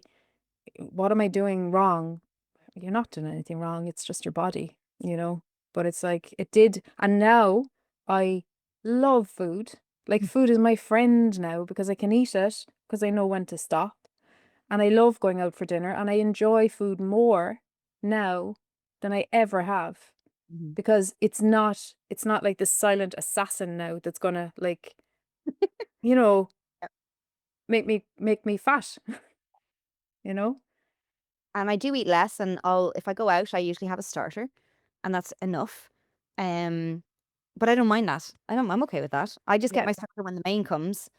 Mm, Yes. that's fine, and I take my time, and I really enjoy it, and I eat those prawns, and like again, I'll eat. I can because I'm having a starter. I can eat any of the starters. I'm not looking for the salad. I Yeah, the don't freaking like salad. salad, like, I fucking hate salad. yeah. Just don't like lettuce leaves. It's just got salad. I can choose it, but I know if I order a main, I'm gonna take at least half of that home with me, but that's fine. I'll have it the next day. Like Yeah, I just won't get through it, and I can order dessert, but I'll probably only manage a spoonful. yeah. But I really enjoy that You spoon. enjoy it though. Yeah, Not only eating a spoonful because I'm counting the calories like I used to. I yeah. actually can only fit it in, but my God, that sticky toffee pudding spoonful is like, oh, mom. So Mm, that's all I yeah, want. I just needed a taste. yeah, yeah, yeah. It's just being satisfied. Satisfied, I've had enough. But like I was saying, to me, it's pervading through a lot of aspects of my life, not just food. And I just find that really interesting. It just goes to show how much it works in your brain as well. And I mean, I know they're doing research on other forms of addiction, cocaine use, even harder drugs.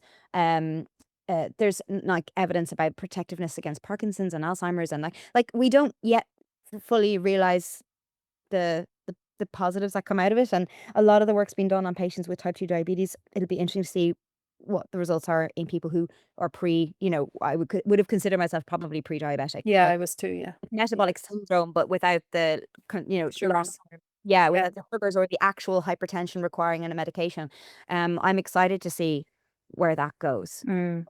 I'm not worried. I'm not sitting there going, people often say, but what about 20, 30 years? I'm like, well, versions of GLP-1s have been around They've for been that. around that long. We Yeah. know that they're okay. So I'm actually not worried about that at all. I'm really, really interested to see what the protective benefits will be from the anti-inflammatory effect and stuff. So yeah, it's exciting. And I'm not sure I'll be on Ozempic forever. Like I wonder at some point, will there be a transition to a newer, more refined version of it? I think there will, and there's oral ones coming as well, I think. Yes. Yeah. Yeah. Although I'm not very good at daily medication taking as a doctor. I don't practice what I preach. So Mm. the once a week really works for me. And Yeah, that's true. the injection doesn't bother me in the slightest, but I know for some people the idea of an injection is overwhelming, and the Yeah. idea of taking a tablet is much more palatable. So yeah, I think we're in the infancy of this as a Mm. entire movement, and And we're and if one. you were to get like bigger picture, like how did we get here as a species? Do you know what I mean? Like, y- y- y- like we've ended up in an environment. Now I look back at my ancestors, and they were in a fine, like I think the same would have happened to me no matter what era I lived in, right? But you know, the fact that we live in a society that, like you were saying about the big food wanting to figure out ways to make food even appealing to people on GLPs, like there must be a bigger conversation to have, like about society, not, Yeah, I think it's fascinating. If I had to give you a one word answer, I'd say carbs. okay. Fine sugar. Like I think if you look at populations around the world and when their obesity epidemics took off, it was that idea of fat is bad. In the 1950s, the messaging was fat is bad, reduce your cholesterol, the association, and then food, hyper palatable foods that had long shelf lives becoming available.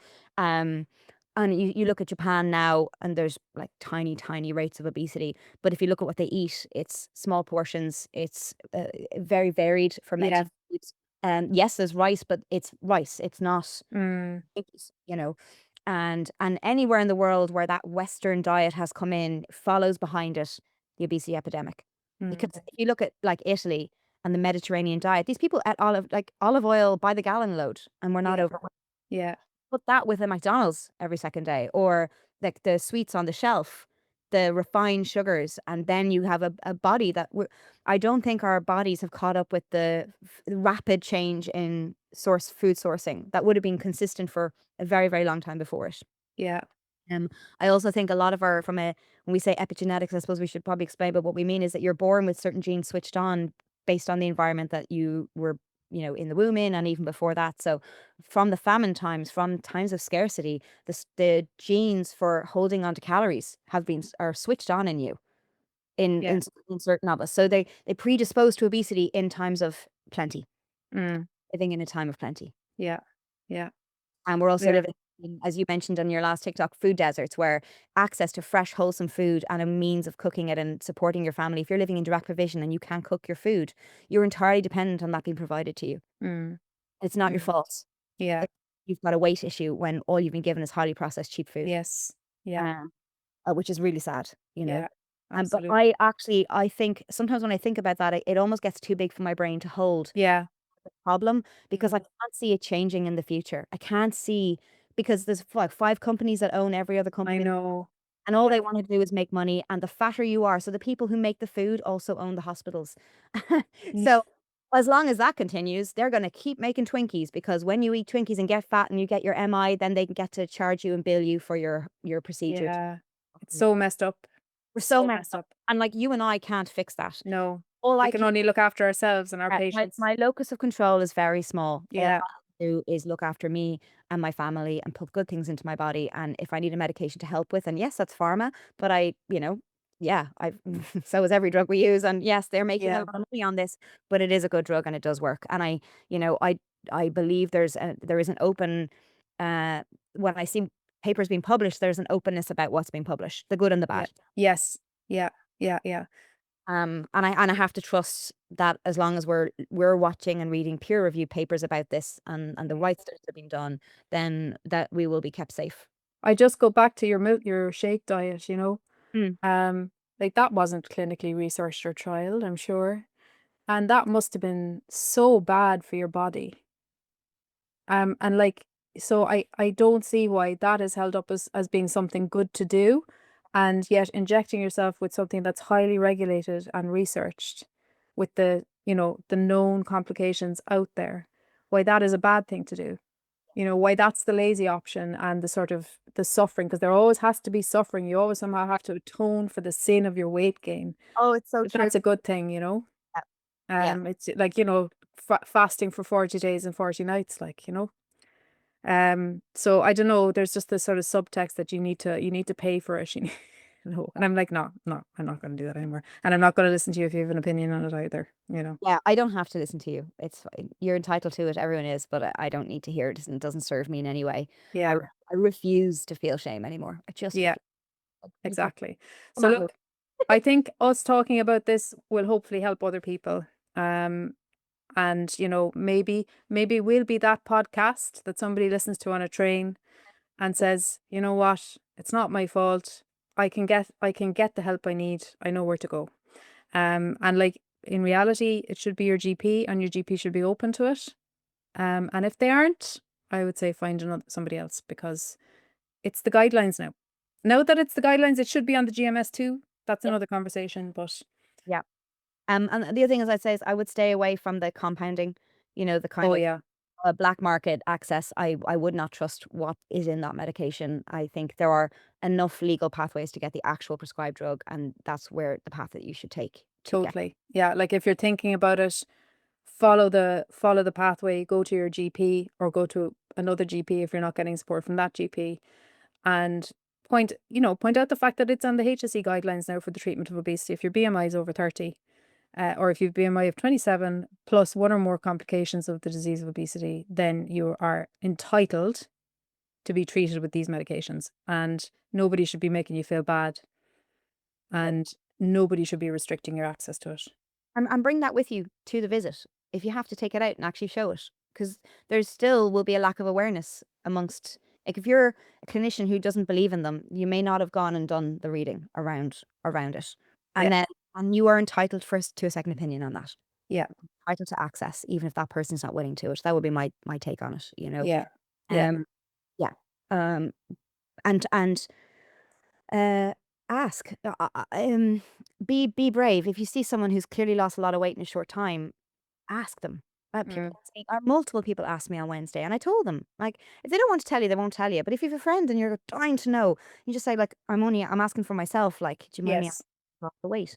And find a friend, someone that you can confide in and talk through, and maybe who's a few steps ahead of you on the journey. It does Mm, help. And like even TikTok, as much as you can doom scroll for hours, there's a community on there. there And is, yeah, there's crap advice and crap information, but there's really good stuff there as well. yeah, But yeah. find Find your tribe. find your Yeah, tribe. yeah. Yeah, you Well, know. I'm glad I found you, Cathy. Yeah, ditto. TikTok. Hey. Yay! All right. Well, listen, mind yourself, and thank you so much for your time and for this conversation, because it's been really, really interesting, and I hope a bit cathartic for both of us, because I Yeah, certainly feel like I had a good old rant there. yeah, me too. It's great to Yeah, talk to on both levels who gets it. Yeah. yeah, yeah. All right. Take care. Take care. Thanks a million. Enjoy your lovely day. Wow, Niamh, I've just finished listening to Cathy's interview there, and I think for me, I actually laughed at some parts of it because it was good crack. My first thought was that woman is a badass. The job that she does, I was like, wow, imagine doing what she does. And then my second thought was, I felt quite sad for her, for you, for other people probably around the world, and millions who may have had versions of this feeling, this shame, this feeling of loneliness, the feeling of, am I lazy? Am I doing something wrong? Why is it not working for me? I'm doing everything right. But it all just kind of came back to kind of a feeling of sadness that the world that we live in and the society we live in and the judgments that we all probably do, even when we try not to, has made people feel this way. But also gratitude that we finally are making a breakthrough to help people with this. Yeah, for sure. Like obviously I'm in pediatrics, so it's not something that I'm familiar with in terms of prescribing and treating people with, but the two of you do have some experience, do you? Yeah, I Doireann mean, would from a GP background, obviously. Yeah, like the thing is that like the GLP-1 agonists aren't actually new medications. This is just a new application for them. I mean, I've been prescribing these for as long as I've been a GP. They've been around for over 20 years. So like there is a very, very, very clear safety profile of these. Because, you see a lot of the sensationalist media reporting saying, we don't know about these long term and, et cetera, et cetera. We actually do. We have a lot of long term data on the safety of these medications. I've been prescribing them for as long as I can remember for type 2 diabetes. That's how we prescribed them. And they were going out on repeat prescriptions, regularly. And, they have a long proven safety record, So then when we started prescribing them for weight loss, I was very confident that they were safe medications. And I was very familiar with initiating them, what sort of follow up we might need, whether in terms of blood tests or when we see the patient again. Um, because there was, so it was in 2021 that there was the big, all of the trials were published in JAMA, the step trials that were saying that these are useful for weight management. And I know that there was some kind of apprehension maybe amongst some GPs at the time about prescribing them. But I remember saying to a colleague, every time a patient asked me for one of these for weight loss, I think of all the times that I've written a prescription for these for type 2 diabetes. So I am perfectly comfortable with writing a prescription for these. Now, they are off like back then we were prescribing, it was liraglutide and semaglutide. What was the trade name for the liraglutide? Saxenda. Saxenda. And that was licensed for weight loss, but Ozempic wasn't. But everybody preferred Ozempic because it was once weekly and I think was slightly more affordable as well. But it's off license, meaning that Ozempic is not, licensed for weight loss. It is licensed for type 2 diabetes management. So some GPs may not prescribe it for that reason. However, we now have Monjouro, which is licensed for weight loss. So it should get rid of that barrier. Um, so, I've prescribed these for type 2 diabetes. I've prescribed them for weight loss, and pretty unremarkable experience. You prescribe them for weight loss, for somebody who needs them for weight loss. The person, loses weight and, Can I ask they you a question there, and based off just listening to Niamh and Cathy's chat there, something that surprised me now, obviously you guys are doctors a lot longer than me, so I haven't come across this obstacle yet. What surprised me was Niamh and Cathy's experience of even when they got the prescription, they wouldn't just get the meds. Did you come across that when you were prescribing did. in GP land? I did. Like you'd actually I mean, that is one of the most frustrating things, and it does happen. So I suppose, it would be that I would write a prescription for a patient for the medication. The patient might then be told by the pharmacist, we've no record of you having type 2 diabetes, so we're not dispensing this to you. It's very upsetting, very frustrating. I would just direct patients to I would just say try a different pharmacy. I haven't ever had a situation where a patient was not able to get it at all.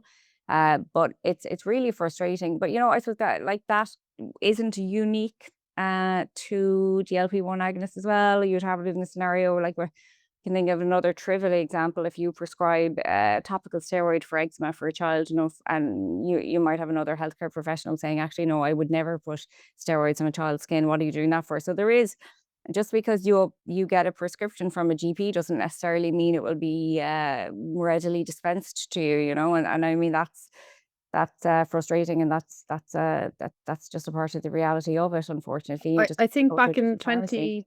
2023 there was a shortage of semaglutide, and to be fair, at that time, GPs and pharmacists were directed to only prescribe it to people with type 2 diabetes. That directive, That wasn't a directive though, because the medical council sent us an email and it just okay, said to consider. okay, That's right. Yeah, I do I remember. I just got that email as I well. Yeah. remember the email as well, and I discussed this with Dr. Mick Crotty, who is, the lead on this in Ireland. He's a GP with specialist interest in bariatric medicine or weight loss medicine, and he spoke about this publicly at the time, if I remember correctly. You know, Obesity is an illness that needs to be managed with medications in the same way that type 2 diabetes needs to be managed with medications as well. So, yeah, they sent out the email saying, guys, there's a shortage. Give it a second consideration about what you're doing and why you're prescribing and who you're prescribing it for. But we were never told directly, Okay. don't prescribe. You're not allowed to prescribe Mm. this for weight loss, you know? Okay. I mean, look, I did encounter a big obstacle when I tried to get my first prescription. I changed pharmacy, obviously. And I'm not. Niamh, did you like say to them, oh, you know, like I'm a medical doctor? No, but I mean, this was a prescription from a consultant endocrinologist, so they knew that. But I still, and I just remember like a couple of feelings like anger.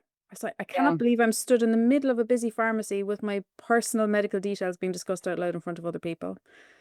Embarrassment, because you kind of think, maybe I'm wrong, maybe I shouldn't be here.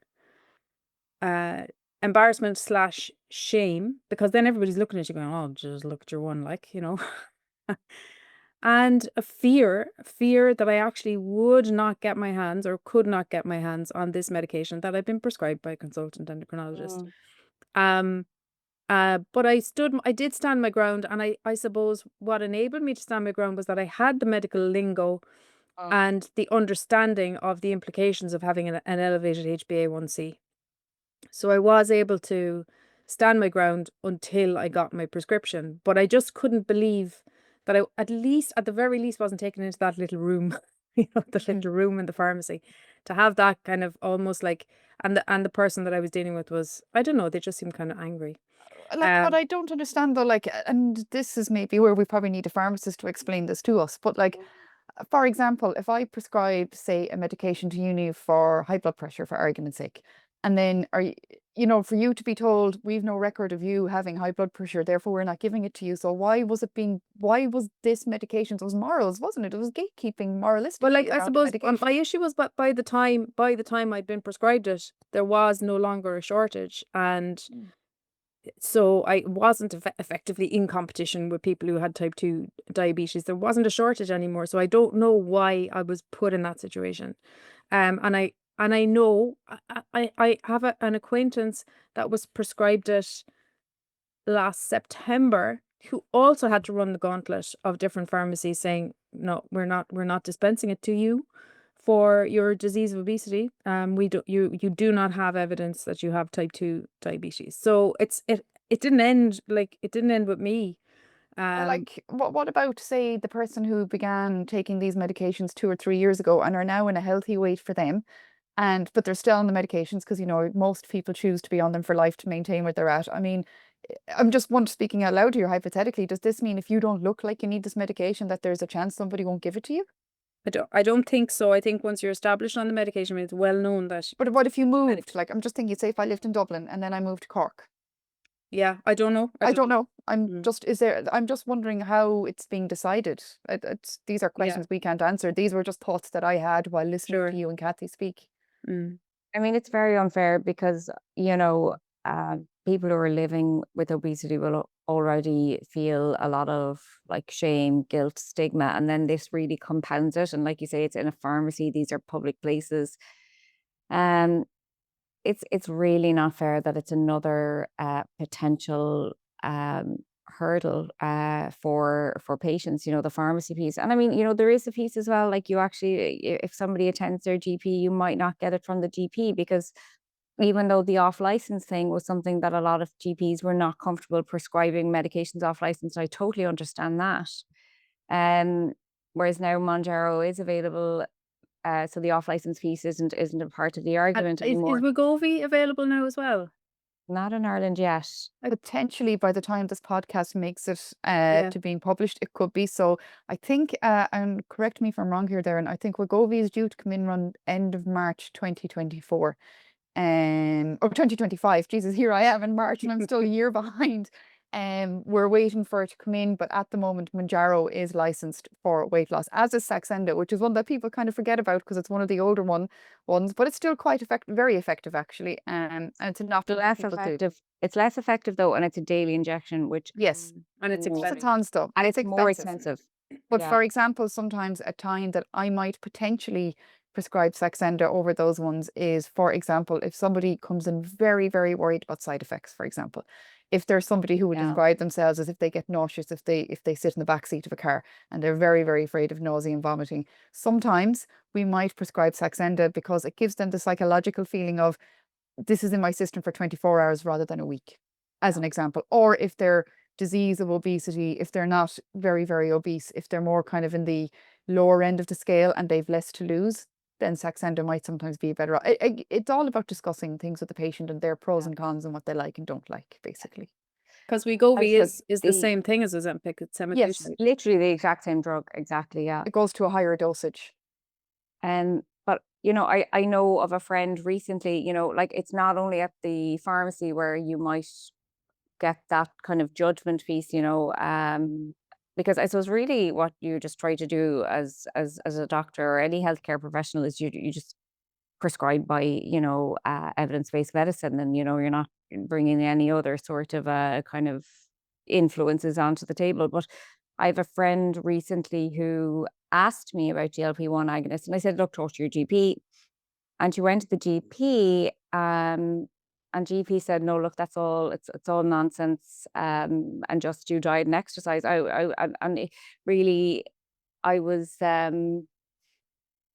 was, I was shocked, really, actually, that a GP said that, that a GP wouldn't kind of support this person in their request to discuss a GLP-1 agonist. I feel she would have benefited from it. So there are still, there are GPs out there as well that still actually won't prescribe it. Hopefully they're not too common. But if you do experience that and a GP won't prescribe it for you, and you do think that it would actually be helpful for you, I would say the best place to go is to My Best Weight, and that is run by Dr. Mick Crotty, who is an Irish GP, totally reputable, does online consultations. I've referred a lot of people um, to him and to his service. So that would be a good place to go if you feel that your GP doesn't want to prescribe it for you. There are some other online clinical services as well. And I suppose where we need to be careful is what you don't want to fall into is just literally filling out a form and getting your prescription. Because we saw on I was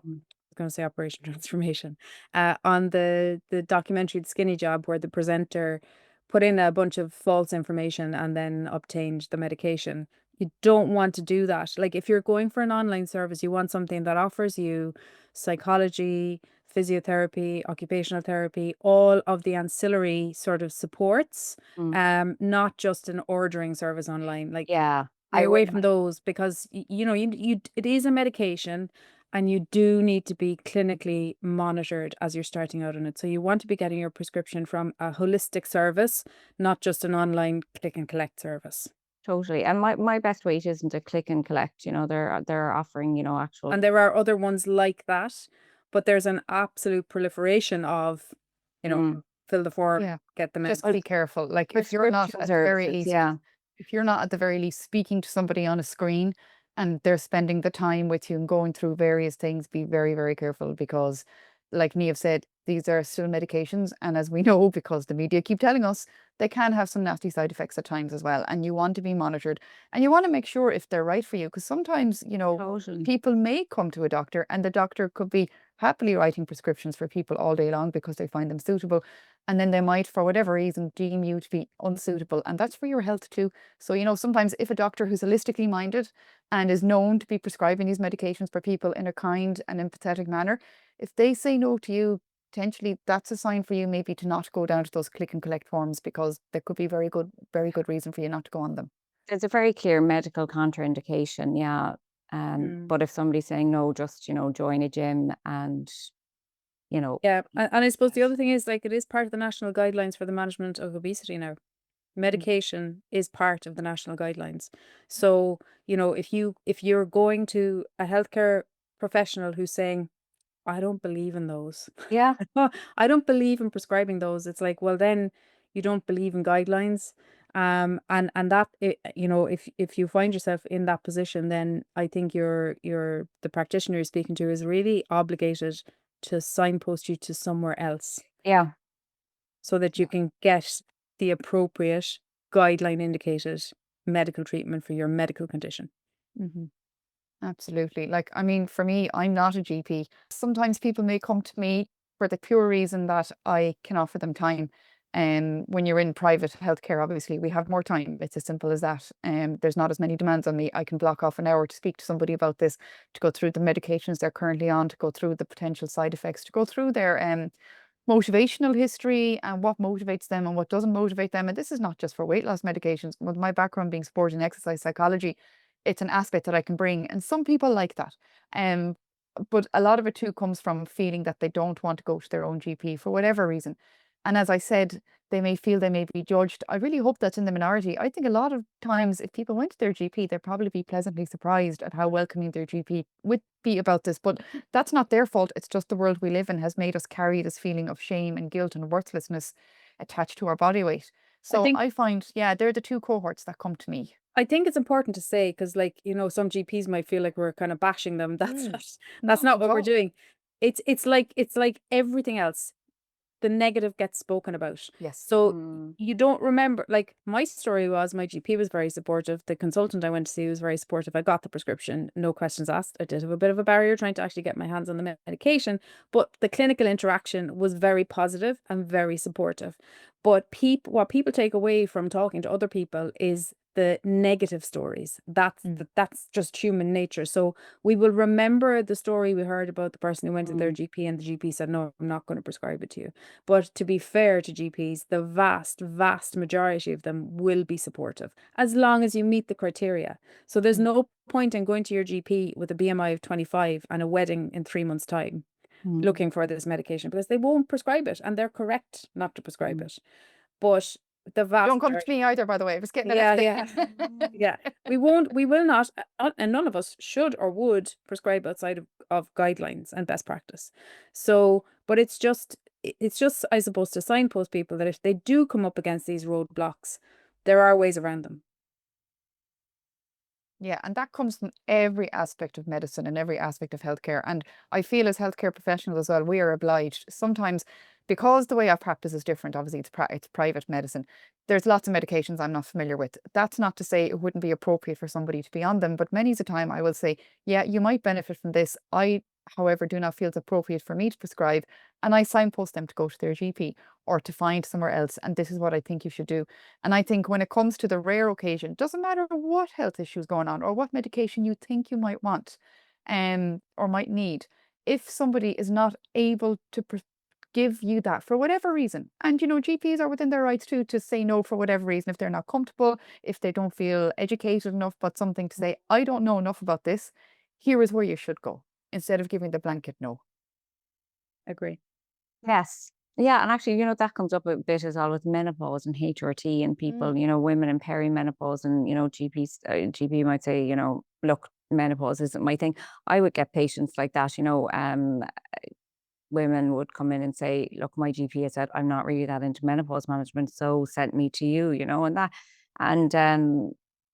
can happen, in lots of different facets of medicine. But I actually, Niamh, a good point. The vast majority of GPs will prescribe the medications within the guideline and will do it safely. That's the usual. That would be the norm, really. Actually, that would probably be the exception rather than the rule. Then somebody saying, oh, join a gym and eat less, and just dismissing people and their concerns, that would be not the usual. I suppose as well, there's other medications as well that can be used for weight loss. Like, Ozempic isn't the only one. There's another one. There's a topiramate is one that is used as well. That's an oral medication. That's a tablet that can be used for weight loss. And so there's another one, a combination one called it's naltrexone and bupropion. They can be Yes, used. we've kind of forgotten about that one completely, haven't we, in all the discussions? Yeah, and they're available as well, and they can be used as well for say binge eating disorder. And then there's the one that kind of nobody really likes. It's called Orlistat, but that one does cause diarrhea, really. So people don't really like it for that reason.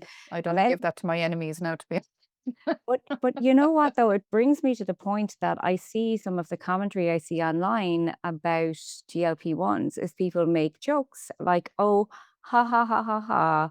They're going to be running to the loo all day. As though, firstly, as though diarrhea is funny. I just don't find it funny. It's just a medical condition.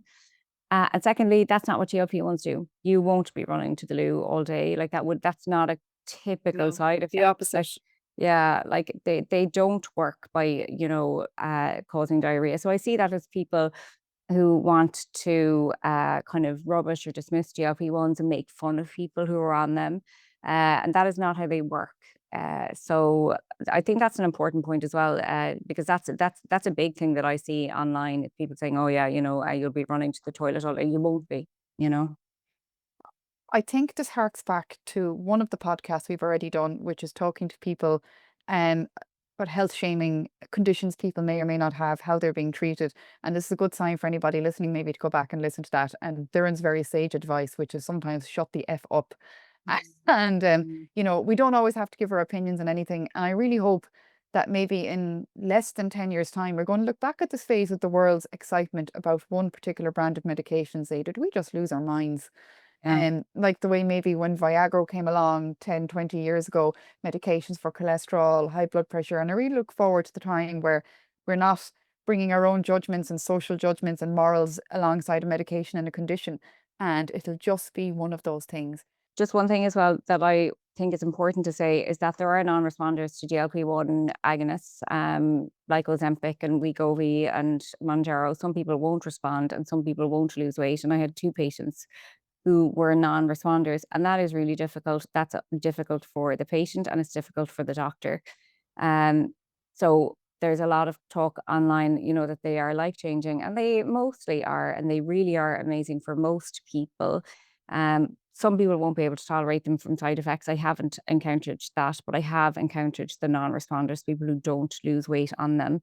Um, but I suppose then you come back to the alternative options like the topiramate or bupropion, naltrexone. There are other options available, but just be mindful that there are non-responders as well. So I think that's a really good place to leave it now, because I think Niamh and Cathy's conversation says it all. And again, a reminder to signpost back, there is information out there. A good place to start is with your own GP. And if for whatever reason you feel that's not the option for you, there are other options out there. Just make sure wherever you're going to, somebody's listening to you and somebody's actually assessing you appropriately. We hope you enjoyed this episode, and please continue to be part of the conversation with us. Please subscribe to our podcast, No Scrubs.